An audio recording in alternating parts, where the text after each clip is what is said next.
함께 인사하겠습니다. 주님 안에서 사랑하고 축복합니다.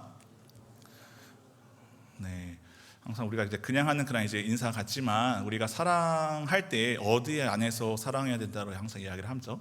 주님 안에서. 그냥 사실 사랑하게 되면은 좀 곤란한 일이 발생할 수 있습니다. 그래서 우리가 인간적인 어떠한 남녀 간의 그 사랑도 아니고 어떠한 친구 간의 그러한 사랑도 아니고요.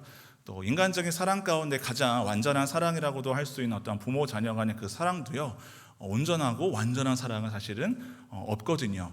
물론 부모님들께서도 우리를 무조건적으로 사랑하시지만 인간적인 그 마음의 그 기저 안에는 자기 자신을 더 사랑하는 그 마음이 또 자기의 자신의 사랑으로, 자녀의 사랑으로 투영되는 경우도 있는 것처럼 그 어떠한 세상의 그 인간의 그 사랑에서도 변하지 않고 완전한 사랑은 없습니다. 오직 우리가 주님 안에 있을 때에 우리 인간은 변하지만 하나님 아버지는 신실하시고 변함이 없으신 분이기 때문에 우리가 주님 안에 거하는 그러한 사랑의 그 고백이 이 공동체를 세워가는 줄 우리는 믿어야 합니다. 아멘이십니까? 그래서 우리가 사랑한다는 그런 고백 가운데에 주님 안에서 서로 사랑할 수 있는 우리 지체들이 될 수 있기를 간절히 바랍니다.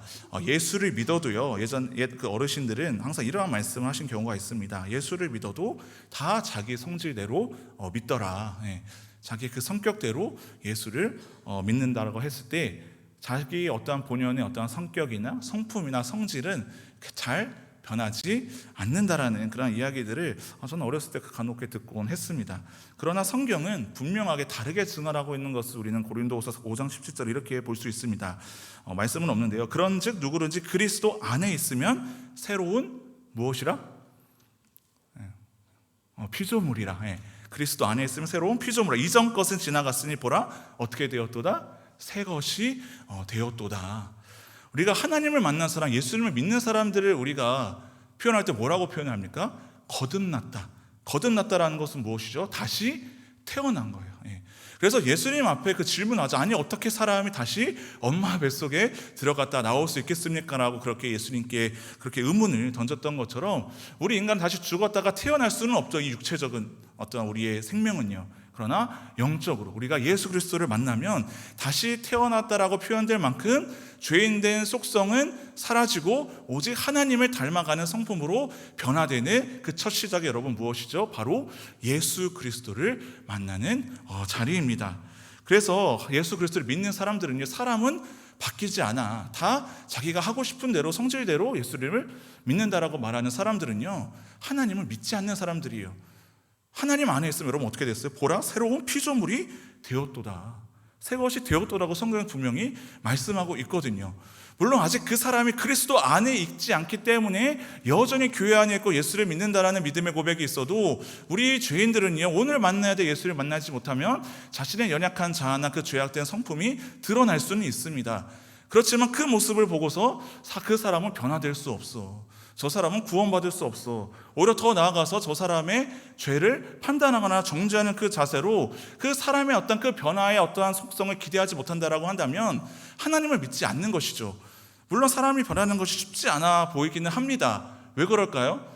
자기 자신이 변화되지 않는 것을 더 많이 사람들은 목도하고 있기 때문에 사람들은 결국 자기가 믿고 싶은 성질대로 자기 성품대로 예수님을 믿는다라는 그런 옛 어르신들의 그런 이야기들을 어렸을 때부터 교회 안에서 들었던 기억이 있습니다.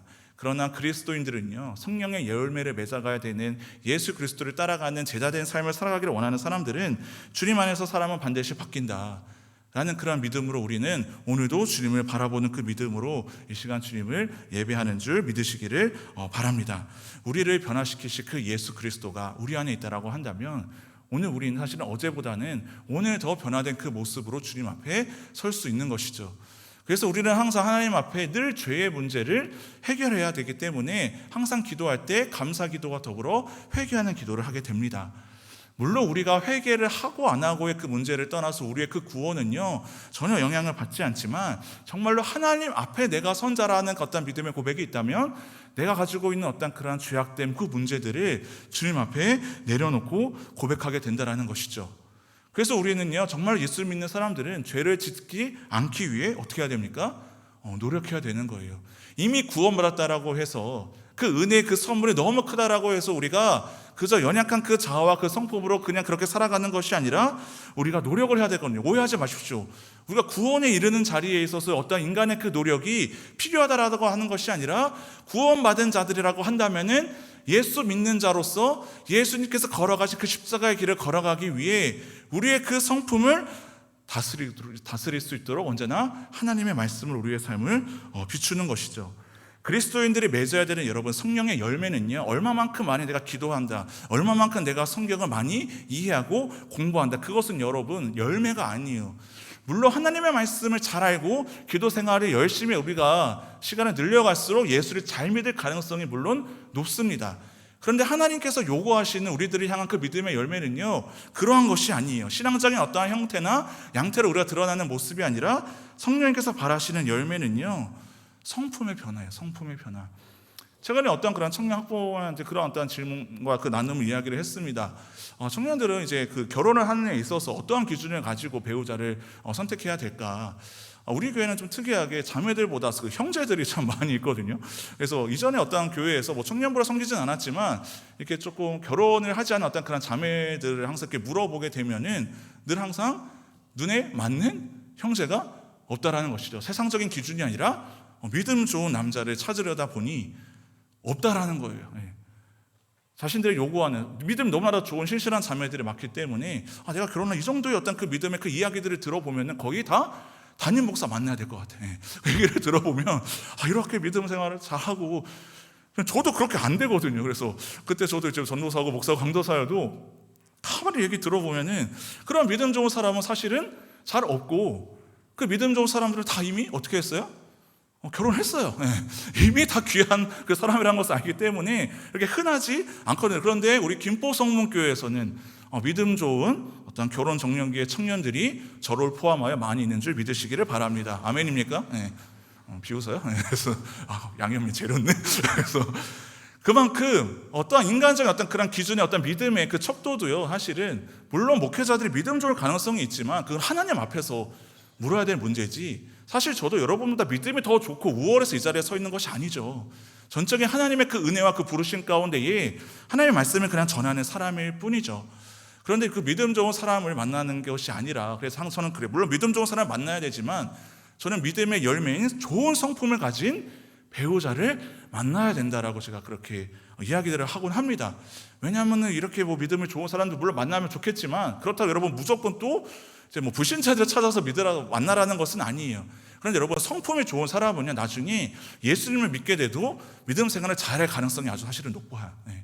그래서 항상 교회 안에 머물러 있다고 해서 믿음이 좋다라고 할 수 없기 때문에 잘 보세요. 저 사람의 성품이 어떤지.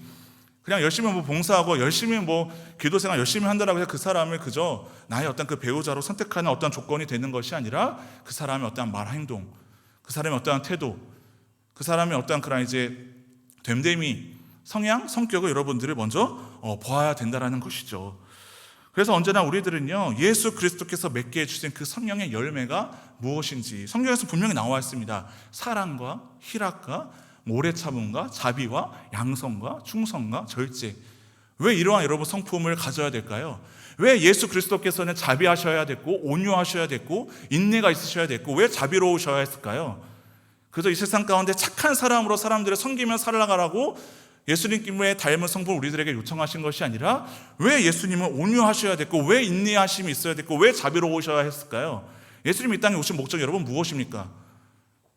그저 세상 사람들로부터 어떻게 추앙받는, 존경받는 성품 좋은 인자한 사람으로서 그냥 봉사하기 위해서 이 땅에 오신 것이 아니라 십자가 그 죽음을 감당하시기 위해서 이 땅에 예수님은 오셨습니다.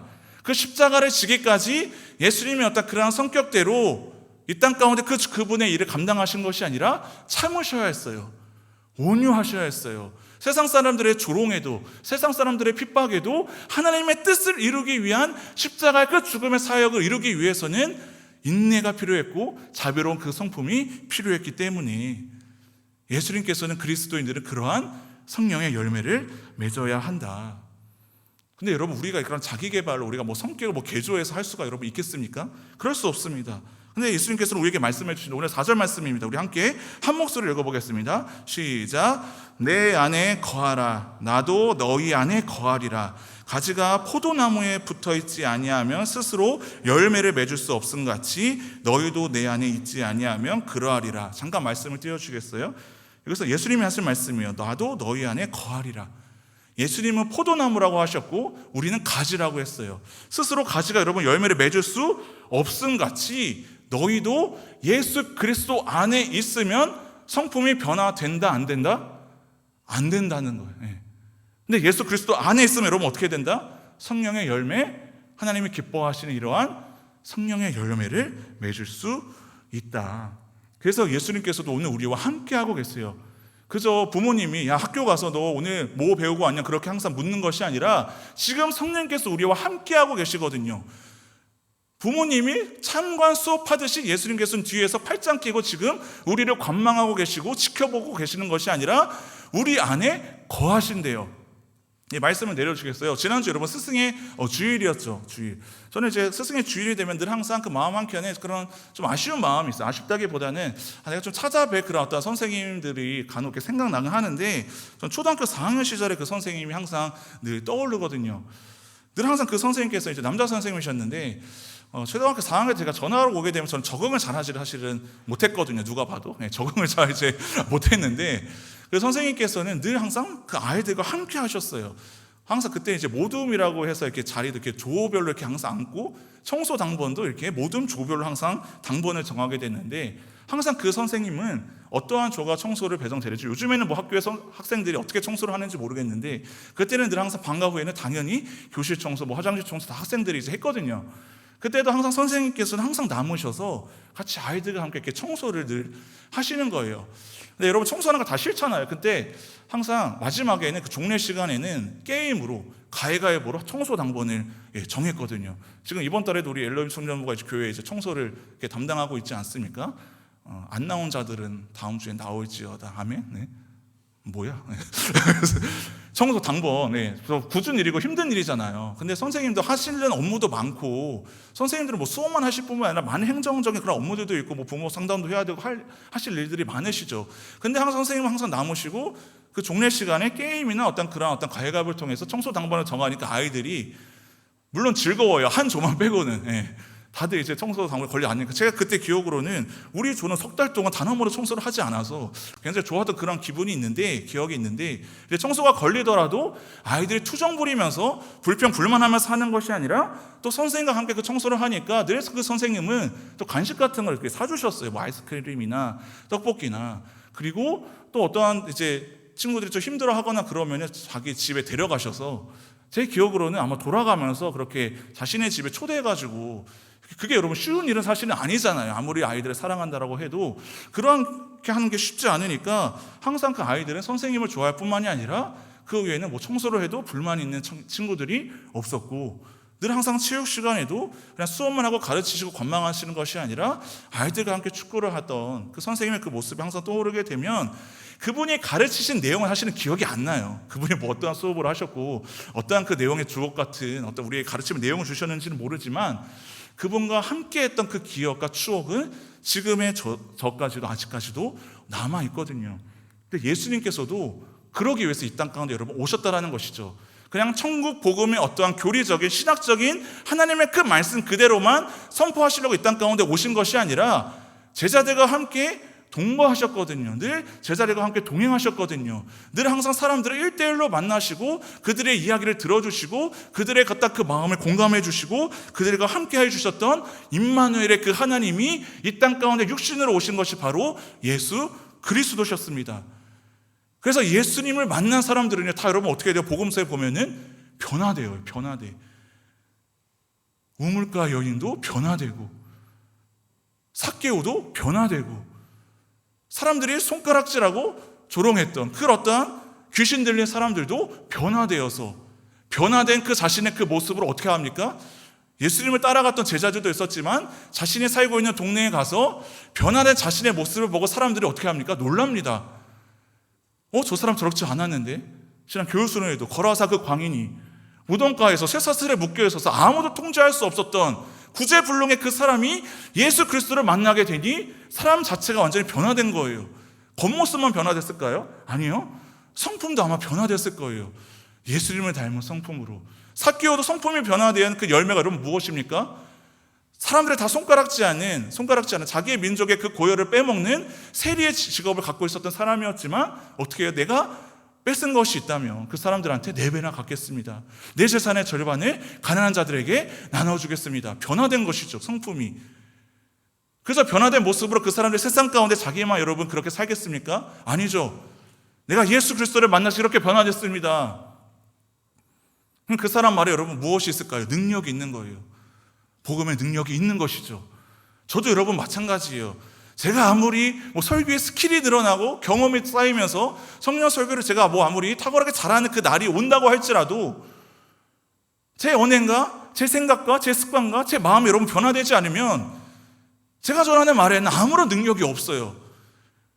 그런데 제가 변화되면 조금 설교를 소위 개떡같이 하더라도 하나님의 말씀에 능력이 있기 때문에 변화된 성품으로 하나님의 말씀을 전하고 양육하고 제자훈련을 하게 되면은 저의 말로 변화되는 것이 아니라 하나님의 그 말씀으로 변화되는 것, 그것이 바로 예수 그리스도 안에 사는 자들의 삶의 모습인 것이죠.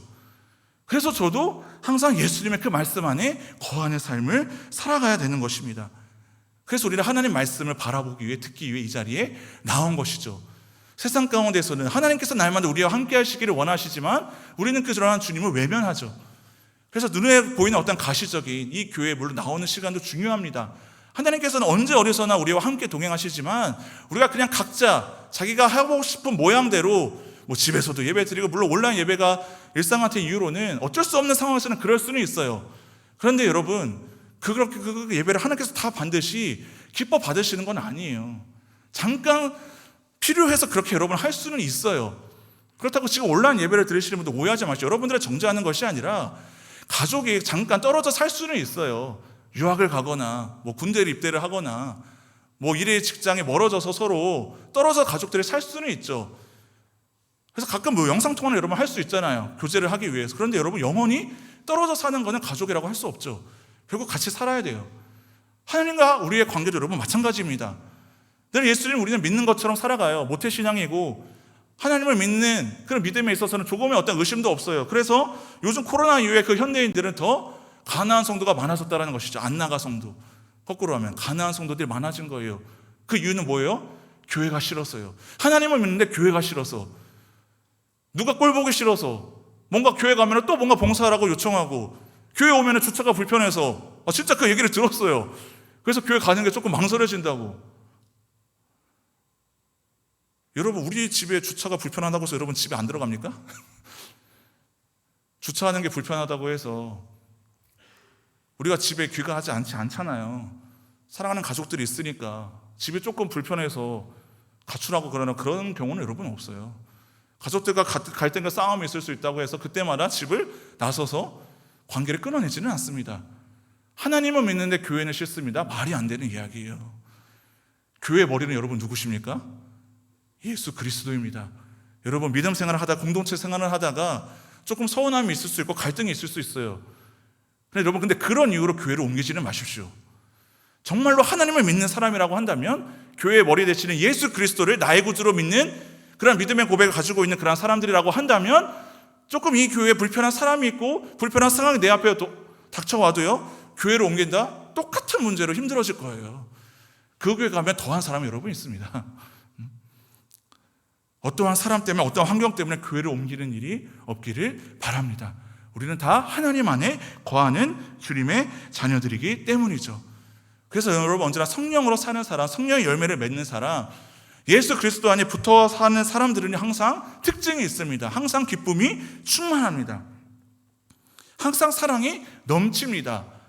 인내가 있습니다. 어떠한 사람도 용서할 수 있는 그러한 자비가 내 안에 있습니다. 예수 그리스도 안에 있는 사람들은요, 또 잘 베풉니다. 인색하지 않고 양보하고요.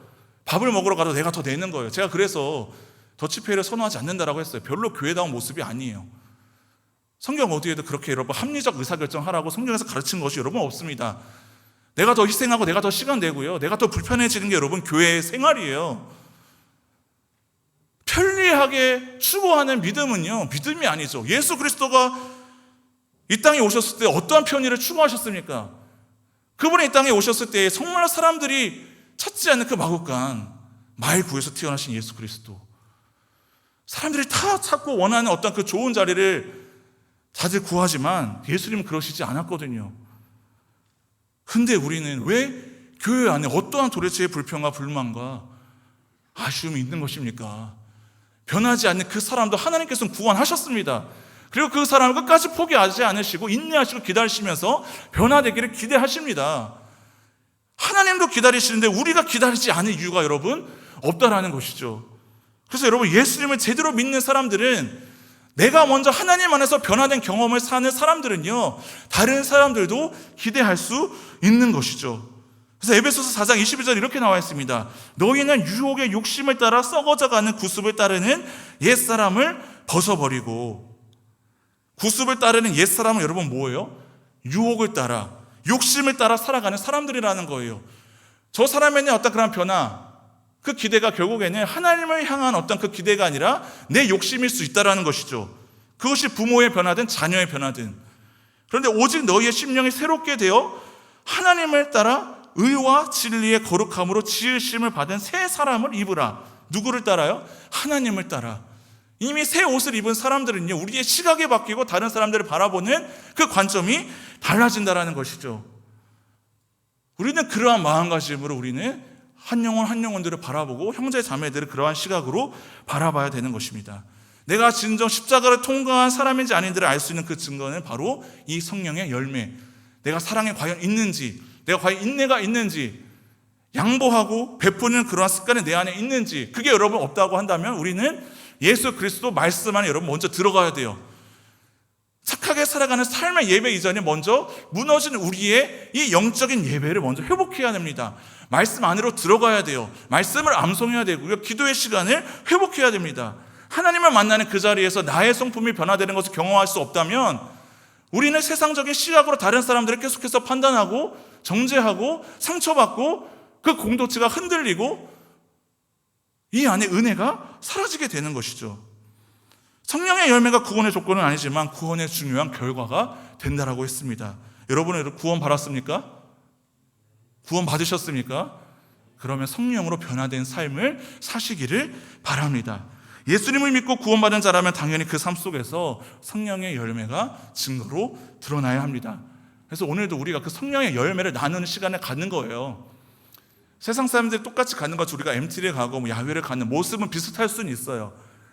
그런데 성령의 열매를 누리지 못하는 사람들이 있죠. 근데 내가 여러분 열매가 맺어지잖아요. 그 열매를 어떻게 해야 돼요? 다른 사람들과 나누는 거예요. 아직 믿음이 연약한 지체들이 있을 수 있어요.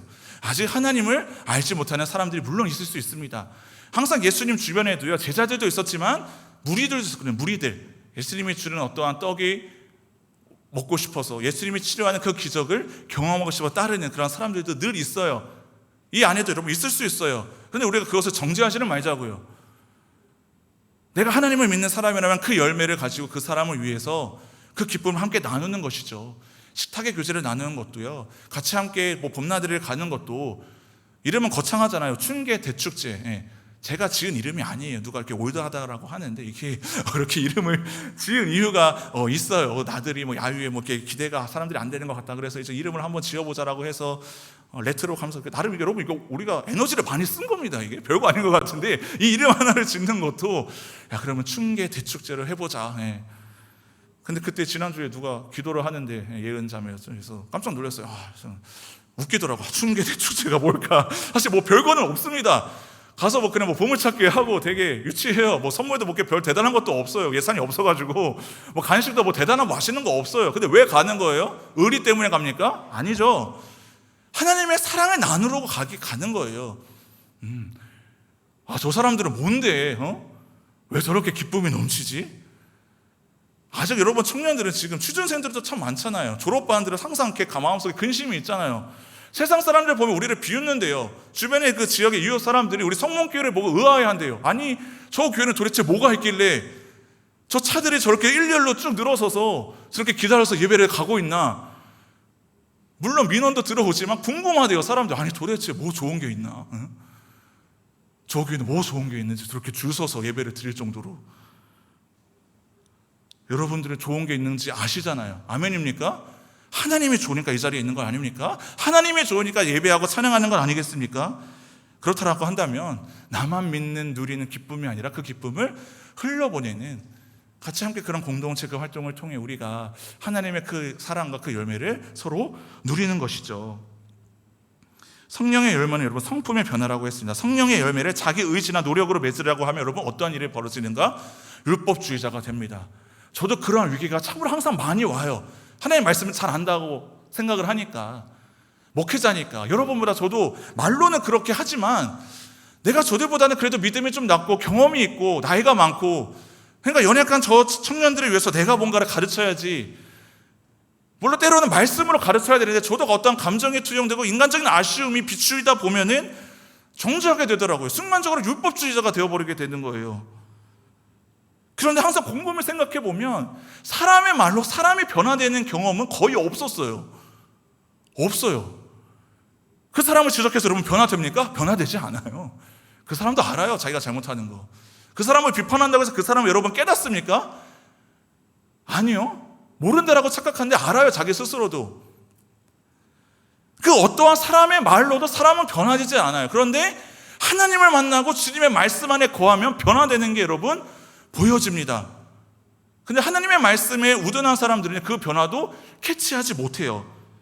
그래서 우리가 나의 변화를 위해서뿐만이 아니라 서로의 모습 속에서 하나님의 일하심을 바라보기 위해서라도 우리는 하나님의 말씀을 붙들고, 그게 바로 우리가 가지된 사람으로 포도나무이신 예수님에 붙어있는 그러한 삶을 사는 게 바로 그러한 삶인 것입니다. 그래서 우리는 하나님의 말씀을 붙들고 기도해야 됩니다. 하나님의 말씀을 기회가 있는 대로 읽어야 합니다. 들어야 합니다. 기도해야 됩니다. 아멘입니까? 세상 사람들은 그래요. 죄 안 짓고 살기 어렵다라고. 당연하죠. 죄인이니까 죄를 지어요. 그런데 구원받은 그리스도인들은 이러한 고백이 나와야 돼요. 정말로 죄 짓고 살기가 어렵습니다라는 고백. 사람들이 보고 있으면 다 준법 정신은 다 여러분 지키잖아요. 사람들이 다 눈에 보고 있으면 쓰레기 안 버리잖아요. 신호등 지키잖아요. 사람들이 보니까. 근데 하나님의 본다라는 생각을 갖고 있는 사람들이 어떻게 우리가 세상 가운데 죄를 아무런 거리낌 없이 지을 수 있겠습니까? 이 자리에서 제가 여러분 욕을 할 수 있겠습니까? 여러분 다 보고 있는데, 물론 가끔 청소년 설교할 때 가끔 막 거친 내용어가 나오기는 할 때가 있지만 할 수 없어요. 여러분들이 보는데. 근데 왜 혼자 있을 때는 왜 험한 말이 나오고 누군가를 시기하고 미워합니까? 아무도 안 보는 자리에서는요. 하나님이 보고 계시는데 하나님 안 믿는 거예요. 하나님의 내 안에 거한다는 믿음의 고백이 없으니 내 안에서 그런 분노가 일으키고 그 사람을 정죄하고 소위 쌍욕이 나오고, 직장에서도요. 그리스도인들은 죄짓기가 어려워야 합니다. 죄짓고 살기가 어렵다라는 그러한 고백들이 나올 수 있어야 하는 것이죠. 그래서 성경에도 그렇게 얘기합니다. 나는 포도나무요 너희는 가지라. 그가 내 안에, 5절 말씀에 내가 그 안에 거하면 사람이 무엇을 많이 맺나니? 열매를 많이 맺나니 나를 떠나서는 너희가 아무것도 할 수 없음이라. 오늘 예배의 자리에 나오지 못하면 내가 한 주간 아무것도 할 수 없습니다. 오늘 내가 하나님의 말씀을 붙들고 기도하지 않으면, 큐티하는 시간이 없고 기도하는 시간이 내게 확보되지 않으면 저는 아무것도 할 수 없습니다. 오죽했으면 제가 예전에 한번 영상 한번 보여줬잖아요. 사랑의 교회를 담임하셨던 오카노 목사님께서 그런 말씀을 하시는 거죠. 제자 훈련에 대가라고 하시는 그분도, 그 사랑의 교회 오랫동안 목회하셨던 그분도 성도들한테 요청하시는 게 하루에 10분만 십자가를 묵상해 보십시오. 10분도 묵상하지 않는다는 거예요. 여러분 돌이켜 보십시오. 내가 하루 중에 하나님 앞에 온전히 드리는 시간이 얼마나 있는지. 식사 기도를 여러분 하십니까? 식사 기도도 뭐 새벽 기도는 말할 것도 없고, 직장에 출근하셔서 기도로 여러분 하루를 시작하십니까? 하루의 마감을 감사로 마무리하고 계십니까? 문제가 있을 때에 방법을 찾지는 않으셨으니까 하나님의 뜻을 구해본 적 있으십니까? 정죄하는 게 아니에요. 그게 안 되는 분들은 이 예배 자리에 나와서 하나님의 말씀 안에 거하고 찬양하고 고백하고 기도하는 그 연습을 통해서 내가 속한 그 삶의 터전에서 그렇게 살아가기로 애쓰고 노력하는 거예요. 한마디를 하더라도 다른 직장 상사한테나 부하 직원한테 부드럽게 이야기할 수 있는 거, 조별 과제를 하더라도 내가 조금 더 희생하는 거, 내가 좀 돈은 적지만 다른 수고하는 어떠한 경비 아저씨나 수고하는 청소하시는 분들한테 커피 한 잔 드릴 수 있는 그 마음의 어떤 여유와 양선. 얼마 전 뉴스를 보니까 어느 한 대학교에 어느 한 학생이 자기들 그 학교 캠퍼스 내에서 청소 노동자분들이 시위한다고 소송을 냈더라고요. 자기는 똑똑하다고 생각하는지 모르겠어요. 수업권이 침해됐다고. 여러분도 그렇게 생각하십니까? 요즘 젊은이들은 뭐 이렇다 저렇다 하더라도 그리스도인들이라면 하면 그렇게 하면 안 되죠. 조금 불편함이 있어도 약자들을 위해서 더 섬기고 시간과 그 마음을 쓰는 게 그리스도인의 삶이지, 세상 사람들과 똑같이 살면서 그저 주일에 일주일에 168시간 중에 일주일에 시간 들였다라고 해서 우리가 더 믿음 좋은 사람이라고 하나님께서 우리한테 칭찬하시는 거 단 한 군데도 여러분 안 나와 있어요. 조금 더 뭐 교회 봉사한다라고 해서 하나님께서 그러한 믿음 우리한테 칭찬하시는 것이 아니라 너희는 그저 내 안에 거하면 나를 닮아가는 그러한 사람으로 너희가 살아가기를 원한다. 성경에서 맺는 열매는 열심과 열정이라고 말하지 않습니다. 주님 안에 거하는 사람들은요, 예수님의 그 변화된 성품으로 살아가는 것이죠. 그 변화된 성품에 살아가는 사람들은 우리의 시선이, 우리의 어떤 믿음의 그 관점이 누구를 향하게 됩니까? 오직 하나님 한 분만을 바라보게 되는 것이죠. 내 경험으로 살지 않고 항상 주님께 묻는 자세로 사는 것, 그것이 바로 그리스도인들의 삶의 모습이 되어야 합니다. 주님 안에 거하는 것. 저도 목회자로서 여러분을 향한 최고의 섬김은 무엇일까? 그냥 인간적인 마음으로 사랑하는 것이 아니라 저도 목회자로서 하나님 안에 거하는 삶, 그 열매를 함께 나누고 같이 같은 마음으로 예수 그리스도를 따라가는 삶, 우리 공동체가 그러한 공동체 되기를 간절히 바랍니다. 이 시간 함께 우리 시선이라는 함께 찬양하고 함께 우리가 기도하기를 원하는데요, 주님 안에 거하는 그 사람들, 주위의 사람들도 여러분 힘을 얻어요. 여러분 오해하지 마십시오. 제가 말씀을 항상 전할 때 어떤 그 기준을 정해놓고 여러분들이 그렇게 되는 삶을 살지 않고 있지 않느냐, 그것만이 그저 깨우치기 위해서 제가 전하는 말씀이 아닙니다. 믿음의 다 분량도 다르고요, 생각도 다르고요, 처음 된 자, 나중 된 자 다 여러분 모습은 달라요. 근데 주님 안에 거하는 사람들이 한 사람 한 사람 늘어나면요, 그 공동체는 반드시 변화됩니다. 수련회 갔을 때 더 은혜를 경험하는 이유가 여러분 무엇인 줄 아십니까? 그 수련회를 위해서 많은 사람들이 수고하고 헌신하고 준비한 것도 있지만 오랜 시간 기도로 준비하고 있기 때문에 그 성령님의 그 강력한 임재의 역사가 그 수련회 그 시간 그 예배 가운데 뜨겁게 임하는 거거든요. 근데 왜 주일 예배에는 그 은혜를 누리지 못할까? 주님 안에 거하는 자들이 적어서 그래요. 적어서. 이 예배를 정말로 사모하는 마음으로 기도하는 자들이 적어서 예배의 인원은 조금 늘어난 것 같은데 변화된 사람이 보이지 않는 것은 하나님을 바라보는 그 믿음의 시선을 갖고 주님 안에 찬양하는 사람들이 적어서예요. 적어서 10명 중에 9명이 찬양한다고 생각해보면 그 한 명도 반드시 찬양해요. 우리 스스로 물어봤어요. LG기들한테 우리가 찬양하고 기도할 때 몇 퍼센트의 청년들이 온전히 찬양하고 목소리 높여서 기도하는 것 같은가 물어봤습니다. 뭐 정확한 수치는 내올 수는 없겠죠. 근데 공통적으로 이야기하기를 평균 20-30% 정도만이 찬양 시간에 찬양하는 것 같아요. 이 30%만이 적용 찬양하는데 찬양하고 기도하는 것 같아요. 저는 그 영적인 그 지적이 정확하다고 생각을 합니다. 이 30%의 어떠한 그 변화만 가지고서는요, 이 공동체가 영향을 받기는 힘듭니다. 그런데요, 하나님 아버지께서는 행하십니다. 한 사람 의인을 통해서도요, 민족을 구원하신 그 하나님 아버지께서는요, 우리의 셀 공동체가 아주 믿음이 연약한 지체인 것 같아. 셀 리더 한 명이 변화되면 그 셀이 여러분 변화되고 살아납니다. 단 한 명이 사랑으로 변화되면 그 공동체가 살아나고 그 가족이 변화되고요, 그 20-30명이 정말로 하나님의 사랑으로 거하고 변화되는 삶을 살면요, 이 공동체 예배하러 오는 자들마다 상처받고 무너진 믿음으로 힘겹게 살아가는 자들마다 이 공동체에 들어오는 자들이 그 예배의 자리에 그 경험을 통하여서 영이 변화되고 거듭나는 놀라운 은혜의 역사가 이루어지는 그 교회, 저는 그 교회가 우리 공동체가 되기를 간절히 바랍니다. 아멘입니까? 이 시간 우리 함께 믿음의 시선으로 내게로부터 눈을 들어 주님을 바라볼 때에 나의 일이 아니라 주님의 일하심을 바라보는 이 공동체 되게 하여 주시옵소서.